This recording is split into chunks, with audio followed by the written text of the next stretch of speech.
లేదు work photo ఏడంటే రాత్రి అంతా ఉంటుంది. హాయ్ ఫ్రెండ్స్, అరవింద్ వంట చేస్తున్నాడు. ఈరోజు చికెన్ చేస్తున్నాం. హాయ్ చెప్పినా ఇక్కడ తిరిగి ఇక్కడ చెప్పి హాయ్ చెప్పిన వారు చేస్తాను. ఇక్కడ తిరుగు పూర్తిగా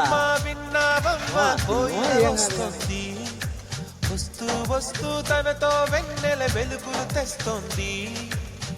ఏవమ్మ మరుమల్లి తోరణాలు కడతావా, చిలకమ్మ ఎదురేగి స్వాగతాలు చెబుతావా, పూల పొదరిల్లేరా రమ్మందని విన్నానమ్మా